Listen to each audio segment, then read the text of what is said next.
আমি আগে ঠিক করে আসবো। হ্যাঁ, দেখ তোরা দিকে প্যান্ডেলটা ঠিক করে রাখবি।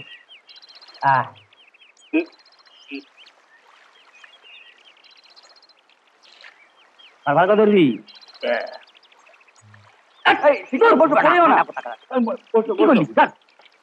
আরে তাড়াতাড়ি চল, নইলে ট্রেনটা মিস করবো।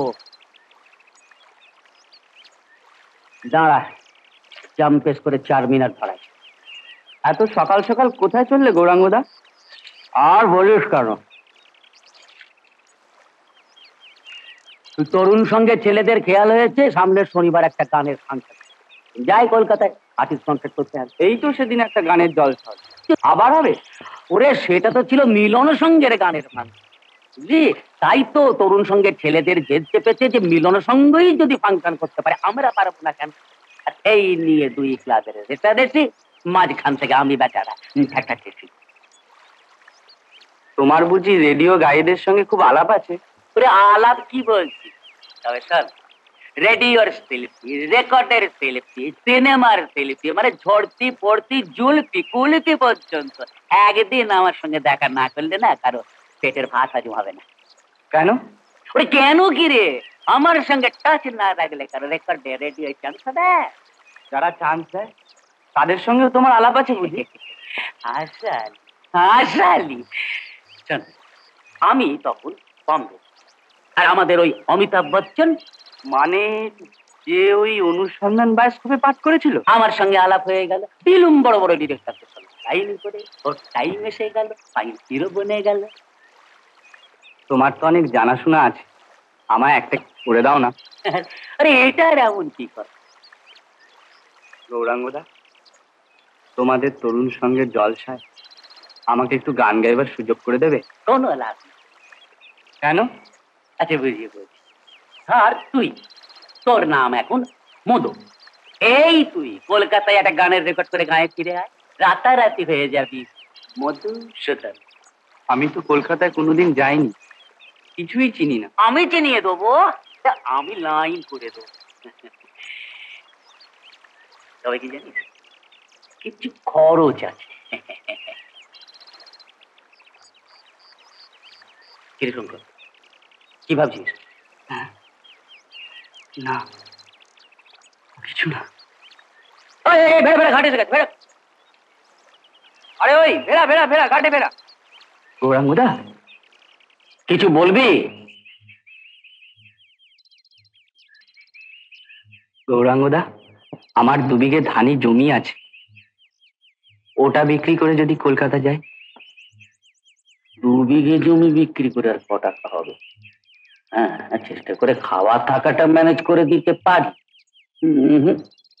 কিন্তু ঘুষ, সেটাই তো মোটা টাকা। আমার অনেক দিনের স্বপ্ন, রেকর্ড রেডিওতে একটু গান গাইবো। বলছিস? ঠিক আছে, তোর একটা হিলল্যান্ড করে দেবো।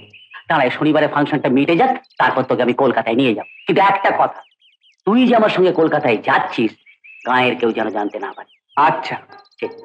ও বাবা, বাবা আরেকটি কাজ করতে হবে, এই যে সব মানি মানি শিল্পীরা আসছে তাদের মান রক্ষা আমাদের হাতে। একটু বাবাই খেয়া পারাপারটা করে দিস। সে তুমি কিচ্ছু ভেবো না গৌরাঙ্গদা, আমি রাত ভোর খেয়া ঘাটে বসে থাকবো। আমার মানি জানি তুই করি। চলি বাবা।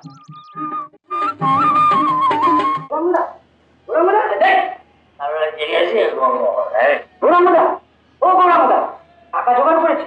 আরে কথা যাবে না? হ্যাঁ, টাকা জোগাড় করেছি। আরে বলবি তো? আরে কত টাকা নিয়ে এলি? জমি বন্ধক দিয়ে 500 টাকা পেয়েছি। আমার 500 টাকা কি হবে? ও তো রসে হয়ে উড়ে যাবে। না না, আরো জোগাড় করেছি। সেটা আগে বলতে হয়। মারা যাওয়ার সময় একটা গয়না রেখে গেছিল, হ্যাঁ, ওইগুলো বিক্রি করে 1500 টাকা পেয়েছি। কি গোপাল সোনা মানে, এই খুব ভালো। হ্যাঁ, আচ্ছা তাহলে বললো 1500 আর 5 হচ্ছে 2000 টাকা না? 2000 টাকায় ধর তোর রেকর্ডিং এ তো ওখানে যাচ্ছে 700। আচ্ছা ঠিক আছে, ও বাকি আমি মানে কাল সকালে কিন্তু আমরা কলকাতা বেরিয়ে পড়বো। একেবারে সকালবেলা কাজ করে তৈরি হয়ে চলে আসছে। হ্যাঁ, আচ্ছা ভালো কথা। আরে ওই কালকে আর্টিস্ট গুলোকে ঠিক ঠিক পৌঁছে দিয়েছি। তা তো দিয়েছি, কিন্তু ওরা তোমায় যাতা বলে গালাগাল করছে। কিরকম কিরকম? বলছিল তুমি নাকি ফাংশন শেষ হওয়ার আগেই পালিয়ে এসেছিল। বলেছো স্টেশনে গিয়ে মোটর গাড়ির ব্যবস্থা করে দেবে, তাদের পাওনা গন্ডা মিটিয়ে দেবে। মিথ্যে কথা, তারপরে ডাহা মিথ্যে কথা, বুঝলি? এই জন্য কখনো আর্টিস্টের লাই দিয়ে মাথায় তুলছে। আমিও ছাড়িনি, শুনিয়ে দিয়েছি কিছুটি। বলেছি গৌরাঙ্গদার এগায় খুব সুনাম, ব্যাস করে ওদের সম্ভব। ওদের বাপ মায়ের অনেক ভেবে চিনতে অ্যাডভান্স আমার স্বভাবের কথা জেনে ঠাকুরের সঙ্গে নাম মিলিয়ে আমার নাম রেখেছি গৌরাঙ্গ। করে আমি কখনো মানুষকে চিট করতে পারি? ঠিকই তো। আরে শঙ্কর, আচ্ছা তুই কখনো ঠাকুর গৌরাঙ্গর ফটো দেখেছি? আচ্ছা বল দেখি ঠাকুর কিভাবে দাঁড়িয়ে থাকে। না বসে বসে বল। হাত তুলে এরকম ভাবে দাঁড়িয়ে থাকে। হাত তুলে। আমার কাছে পাওনার পাড়া কেউ যদি কিছু চেয়েছে অমনি আমিও হাত তুলে গৌরাঙ্গ নেই নেই নেই নেই।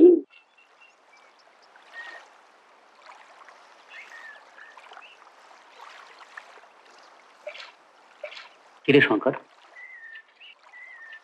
কি ভাবছিস?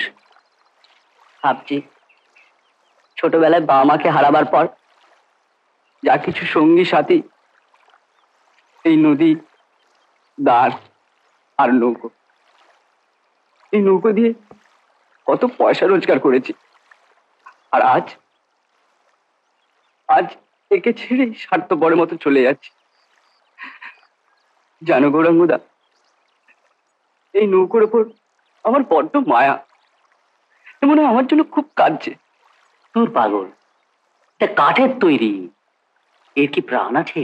আছে গৌরাঙ্গদা, ওর প্রাণ আছে। ওর প্রাণ না থাকলে আমার চোখে জল আসবে কেন? আমার চোখে জল আসবে কেন?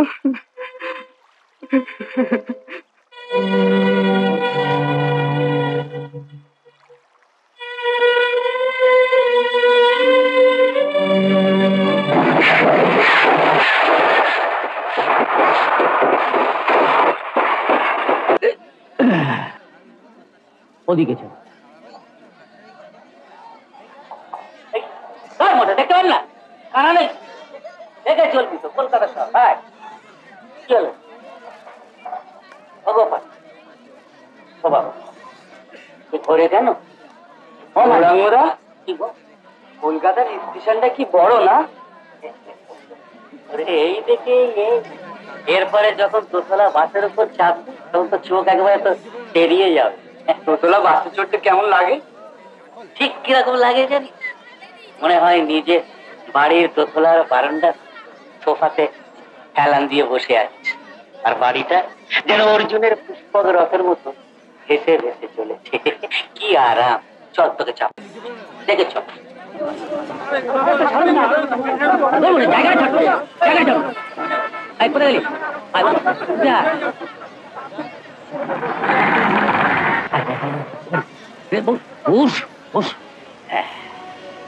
এইটা হলে জানিস সামনে আগেও জানলা পাশেও জানলা, দেখ।